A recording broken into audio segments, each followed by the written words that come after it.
A vida hoje é literalmente uma correria. Tudo tem que ser muito rápido, não se pode perder tempo. Tudo é instantâneo, banco, alimentos, comida rápida, porque as pessoas não têm tempo a perder.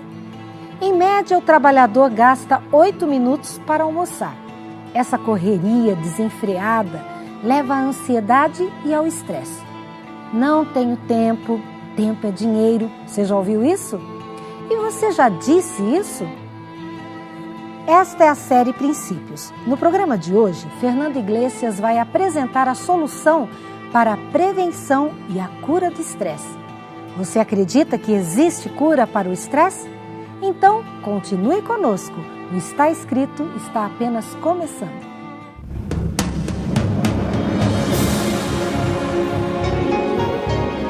Ele permaneceu através dos tempos. O livro de Deus, a Bíblia, indispensável em nosso mundo complexo. Está escrito, transmitindo esperança ao redor do mundo. Apresentado por Fernando Iglesias.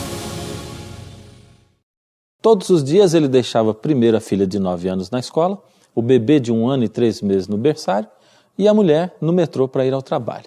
Mas nesse dia ele deixou a filha na escola, a mulher que estava atrasada para o trabalho no metrô e esqueceu de deixar o bebê, que estava na cadeirinha, no banco de trás do carro. Como o carro tinha insulfilme nos vidros e trava elétrica, as pessoas não viram a criança e o pai nem percebeu que fechou o veículo com o bebê dentro. Às 13h30, o pai começou a se sentir mal na academia, onde ele dava aulas de yoga. Ele avisou os colegas que precisava ir ao hospital para uma consulta. Quando chegou no carro, o bebê com a cabeça encostada no vidro da lateral esquerda do banco traseiro já estava morto e com queimaduras de 1º e 2º graus. O sol estava muito forte.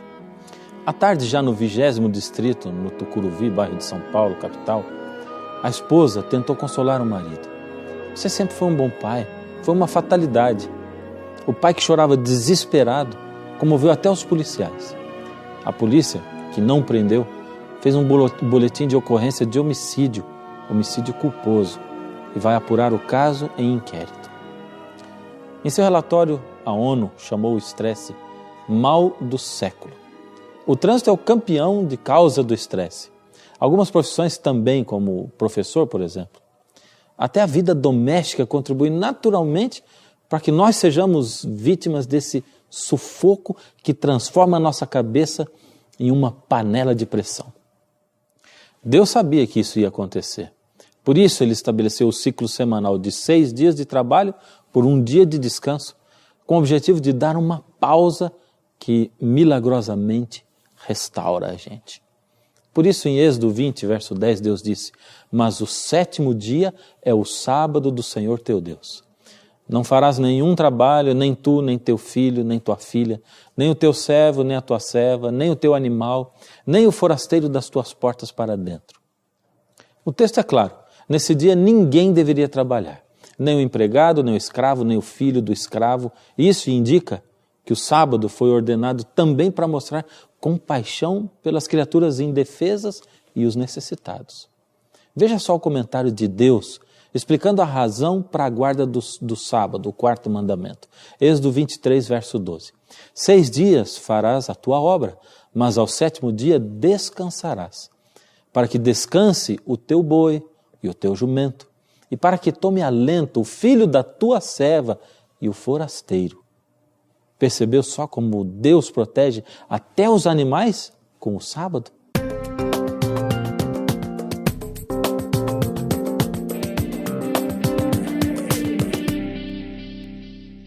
Quando Deus criou o sábado, Ele queria que esse fosse um dia para proteger os desprotegidos.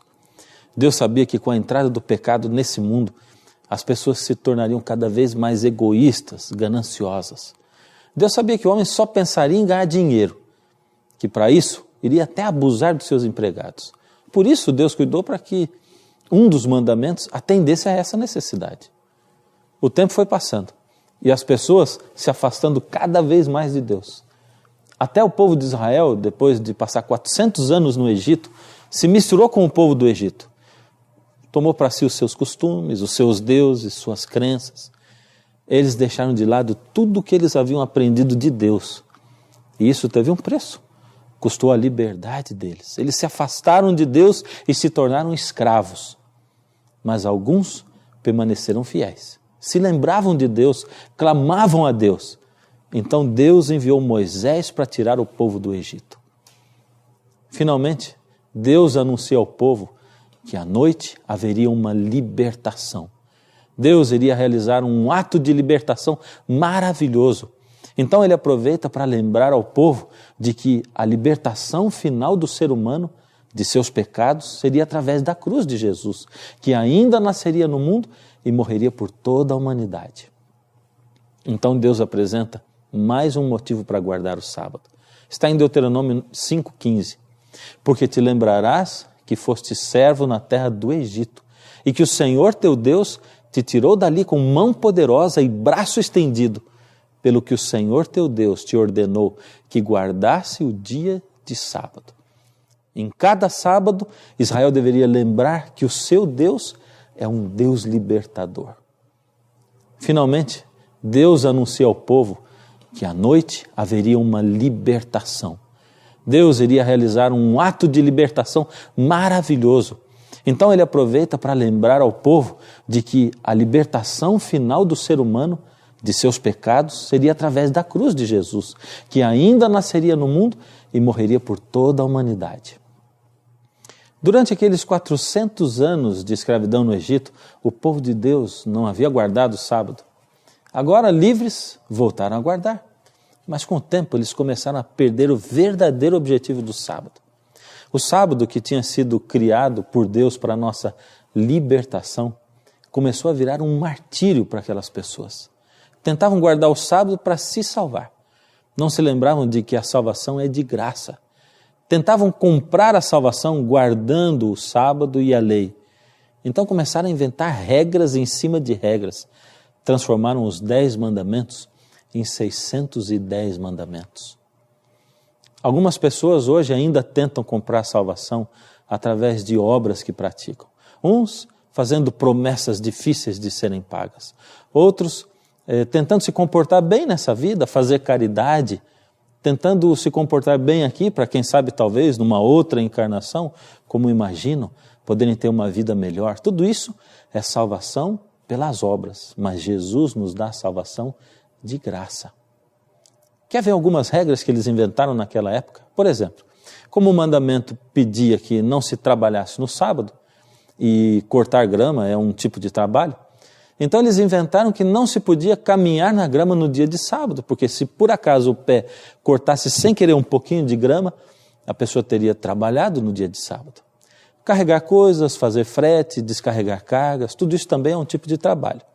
Assim, os líderes religiosos da época de Jesus estabeleceram uma lei de que se uma pessoa estivesse carregando um lenço no bolso, estaria trabalhando no dia de sábado. Por isso, quando a pessoa estava resfriada, a única saída que acharam era costurar um lenço no bolso, porque aí podiam dizer que não estavam carregando, pois o lenço fazia parte da roupa. Inventaram tantas regras que se esqueceram do verdadeiro significado do sábado. Diziam que ajudar alguém doente no sábado era pecado, mas se uma ovelha deles caísse num buraco, correriam para tirar, porque o prejuízo seria grande. O sábado não ajudava o homem, mas se tornava um tropeço para ele. Eles perderam o foco.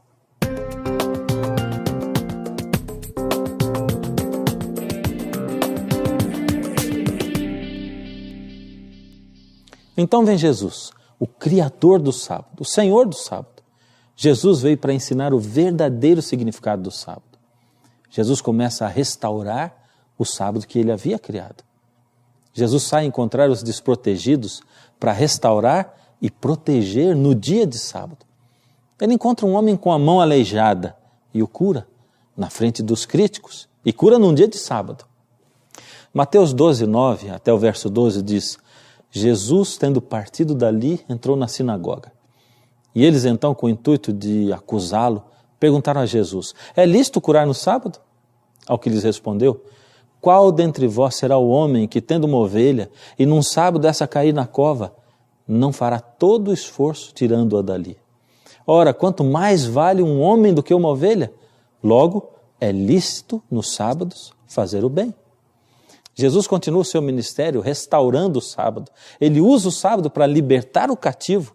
Veja que palavras ele usa quando encontra uma mulher que há anos era escravizada por uma doença terrível. Isso está em Lucas 13, de 10 a 17. Ora, ensinava Jesus no sábado, numa das sinagogas. E vendo ali uma mulher possessa de um espírito de enfermidade, já por 18 anos, andava ela encurvada, sem de modo algum poder endireitar-se. Vendo a Jesus, chamou-a e disse-lhe: mulher, estás livre da tua enfermidade. E impondo-lhe as mãos, ela imediatamente se endireitou e dava glória a Deus. O chefe da sinagoga, indignado de ver que Jesus curava no sábado, disse à multidão: 6 dias há em que se deve trabalhar. Vinde, pois, nesses dias para serdes curados, e não no sábado. Disse-lhe, porém, o Senhor: hipócritas, cada um de vós não desprende da manjedoura no sábado o seu boi ou o seu jumento para levá-lo a beber? Por que motivo não se deveria livrar deste cativeiro em dia de sábado esta filha de Abraão, a quem Satanás trazia presa há 18 anos? Viu só? Jesus, ao encontrar-se com aquela mulher, a declara livre, livre da enfermidade. Aí ele passa a ser repreendido pelo chefe da sinagoga e pelo povo por trazer pessoas para serem curadas no sábado. Aqui finalmente aparece a função redentiva do sábado. O sábado deveria ser usado para redimir, libertar. E era exatamente para isso que Jesus tinha vindo a esse mundo. Jesus compara o fato de libertar um animal ao ato de libertar um filho de Deus de uma doença.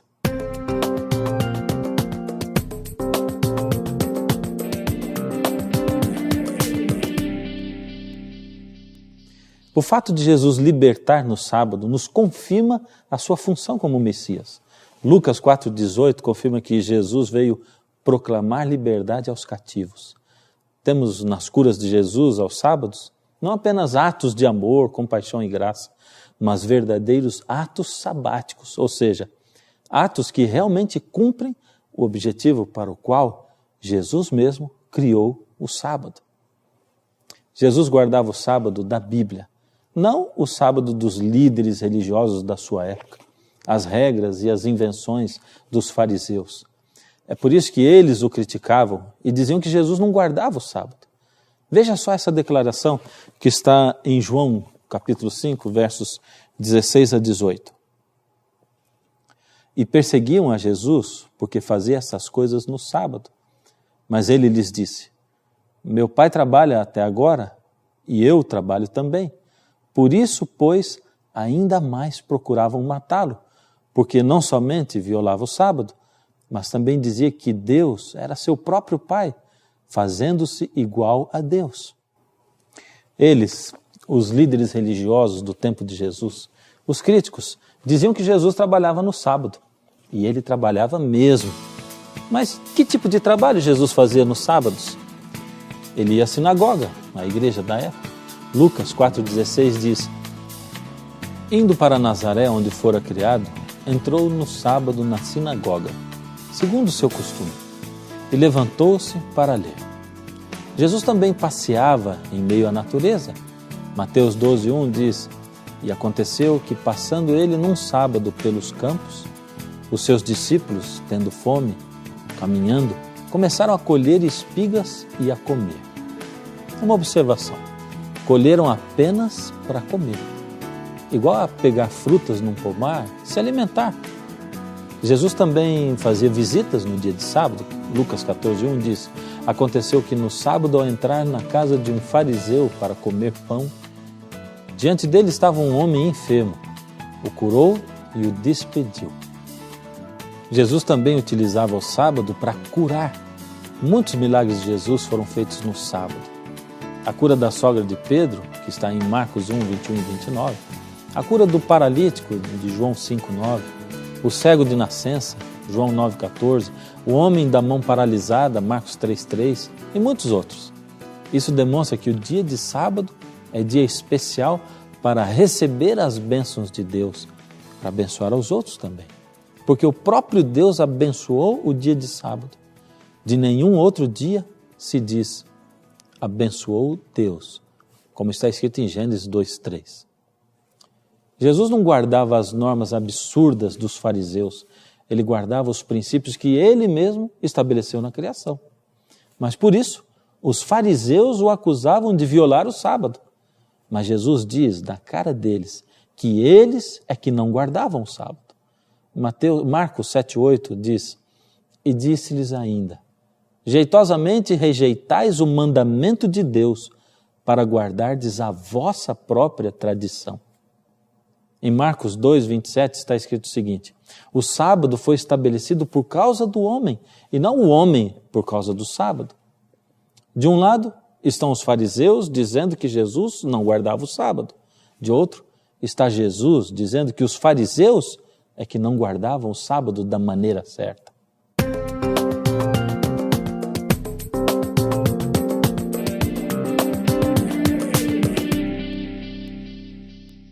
Logicamente que Jesus e não os fariseus é quem estava certo. Afinal, Jesus é o Criador do sábado.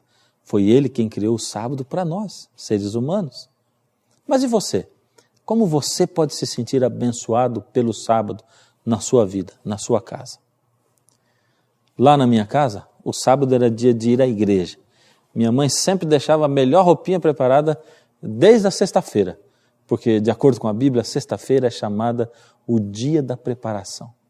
Lucas 23:54 diz, era o dia da preparação e começava o sábado. Conforme a Bíblia ensina, no horário do pôr do sol, bem à tardinha, como o Criador fazia com Adão e Eva lá no Éden. Lá em casa, nós nos reunimos para receber o sábado, o dia mais importante da semana. Como o Senhor ordenou, de uma tarde até a outra tarde, celebrareis o vosso sábado, como diz em Levítico 23:32. Sábado também era dia de levar roupas e alimentos para a gente mais pobre que a gente. Sábado era dia de ficar com os meus pais, com os amigos, com Deus. Mas por que tudo isso no sábado? A filosofia dos meus pais era, se Deus, o Criador de todo o universo, marca um encontro conosco no dia de sábado, como nós, seus filhos, suas criaturas, poderíamos faltar a esse encontro com Deus. Eu cresci, me tornei um adolescente, sempre fui muito tímido, por incrível que pareça. A gente morava em Jacareí, no interior de São Paulo, e lá só existia uma igreja pequena, uma igreja adventista. Mesmo assim, eu não tinha coragem nem mesmo de fazer uma oração em público. Meu pai sempre foi representante de laboratório farmacêutico, por isso, de vez em quando, a gente tinha uma surpresa, tinha que se mudar de cidade. No final de ano, quando eu tinha 15 anos, tentaram promover meu pai pela terceira vez, mas se ele aceitasse, ia ter que trabalhar aos sábados. Por isso ele, pela terceira vez, rejeitou a promoção. Só que dessa vez ficaram tão irritados que demitiram meu pai. Legalismo? Perdeu o emprego por causa do sábado? Meu pai sempre foi fiel àquela filosofia. Se Deus me convida para estar com Ele, não sou eu quem vou faltar ao encontro. Alguns diziam para ele, você é louco. E ele pensava, não, eu confio em Deus. Eu não posso fazer nada para me salvar. Deixe que Deus me salve e me ajude. Mas vou colocar o meu tempo com Deus em primeiro lugar, no dia que Deus pede. Foi assim que, com mais de 40 anos de idade, meu pai, com 3 filhos, foi demitido do laboratório por causa do sábado. O mais interessante é que dali a apenas 1 mês, meu pai já estava empregado em outro laboratório, tão bom quanto o anterior, ganhando melhor do que ele ganhava antes. Por causa disso, nós também tivemos que nos mudar de cidade e fomos para Sorocaba, do outro lado da cidade de São Paulo. Eu tinha 15 anos de idade. Assim que eu cheguei a essa nova igreja, me convidaram para participar com eles das atividades. Ali tinha muitos jovens. Eu não tinha coragem de dizer que eu tinha vergonha. A igreja tão cheia de jovens que quando me chamavam para fazer qualquer coisa, eu simplesmente dizia, tá bom, eu faço. Se todo mundo fazia, por que eu não faria? E foi assim que a minha inibição foi desaparecendo aos poucos. Em Sorocaba eu encontrei a minha namorada, que hoje é minha esposa. Em Sorocaba, depois de tanto participar na igreja, me senti chamado por Deus para fazer o seminário de teologia. E foi de Sorocaba que eu saí para fazer 4 anos de seminário. Meu pai acabou se aposentando no mesmo laboratório. Trabalhou até os 70 anos de idade, sempre admirado pelos colegas e pelos médicos com quem ele trabalhava. A decisão do meu pai de permanecer fiel a Deus mudou a nossa vida para melhor. Ao invés de o sábado ser um sinal de salvação pelas próprias obras, uma tentativa de agradar a Deus, ele é exatamente o contrário. O sábado é o maior sinal de justificação pela fé, de salvação pela fé. É o dia em que eu paro tudo e confio que Deus vai me dar o sustento que eu preciso. Meu pai confiou totalmente em Deus. Ele não fez nada para ganhar o seu sustento, deixou tudo nas mãos de Deus. Bem, nada para ganhar o seu sustento de certa forma, porque ele trabalhava os 6 dias da semana, descansava o 7º. Descansava como? Dessa maneira que eu falei, cuidando do mais pobre, indo à igreja, cuidando da sua família, dos amigos. Enquanto as pessoas chamavam meu pai de louco, até mesmo de vagabundo, ele simplesmente olhou para Deus e disse: Senhor, até aqui eu pude fazer, mas de agora em diante é o Senhor quem deve fazer por mim. Eu já não posso fazer nada para segurar o meu serviço, eu preferi louvar ao Senhor e seguir o que o Senhor pediu. É o Senhor quem deve fazer agora. Isso é salvação pela fé. Isso é confiança plena em Deus, de que Deus é aquele quem provê tudo para você no dia de sábado, se você dedica a sua vida a Deus nesse dia. Não é bom viver assim, descansado, sem estresse, nas mãos do Senhor? Entrega o teu caminho ao Senhor, confia nele e tudo mais Ele fará. Não quero viver pensando no amanhã, eu quero ser feliz. Dias vêm e vão, não irei temer, posso confiar em ti. Se o futuro incerto é, basta olhar com os olhos a fé e descansar nos braços do Pai.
Lucas 23, de 54 em diante, diz o seguinte: Era o dia de preparação e começava o sábado.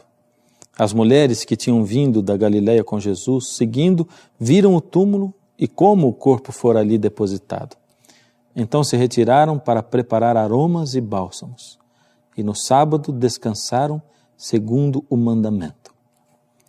Até mesmo na sua morte, Jesus guardou o sábado. Foi sepultado na sexta-feira, sábado descansou e no domingo, primeiro dia, ele ressuscitou. Eu sei, você deve estar pensando assim: como eu vou poder guardar o sábado? E o meu emprego, e a minha família, como vai ficar tudo?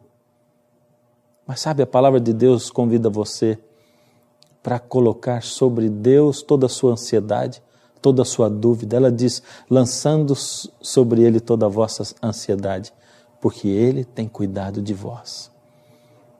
Confie no Senhor. Coloque sua vida nas mãos dEle. Peça a Ele para abrir o caminho enquanto você se aproxima dEle. Não esqueça disso. Chegue perto de Jesus, busque a sua palavra, clame a Ele e Ele vai abrir as portas, vai deixar o caminho livre para você. Hoje eu quero orar por você, para uma decisão na sua vida.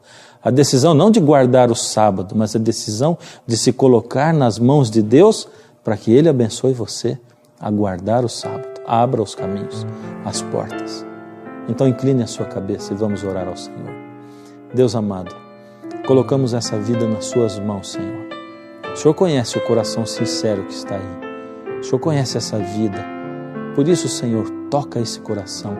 E acima de tudo, se esse é um coração que deseja guardar o sábado, que deseja seguir o que o Senhor pede, o que o Senhor ordena, abra os caminhos e as portas para que isso se realize, para que essa vida possa se sentir abençoada por estar seguindo o seu caminho. Toma-nos nas suas mãos, Senhor. Ajuda-nos a cada dia nos aproximarmos do Senhor. Em nome de Jesus. Amém. No programa de hoje você viu que o sábado é um momento especial de encontro com Deus, de falar com Ele e ouvir a voz de Deus, de receber a bênção que Ele preparou apenas para o sábado. Esta bênção é descanso para o físico, mente e espírito. Você viu também que se eu guardo o sábado pensando em me salvar, isso não adianta nada. Mas se eu guardo porque já estou salvo e quero passar o dia de sábado com Deus, então estou fazendo o certo. Eu sei que esse assunto talvez seja novo para você. Por isso, se você quiser conhecer ainda mais sobre o sábado, ligue para a gente. Nós teremos o prazer de enviar a você a revista Princípios, onde além deste tema você encontrará outros assuntos muito interessantes. E você pode ainda contar com o plantão de dúvidas. Faça contato conosco, estamos esperando por você. É assim mesmo. A luz da palavra de Deus é que ilumina o nosso caminho. Às vezes, quando ela chega, parece que ofusca um pouco a nossa vista, mas depois nós vemos que são só bênçãos. E é por isso que no próximo programa nós vamos estar aqui esperando por você, para mostrar a você que está escrito: nem só de pão viverá o homem, mas de toda palavra que sai da boca de Deus.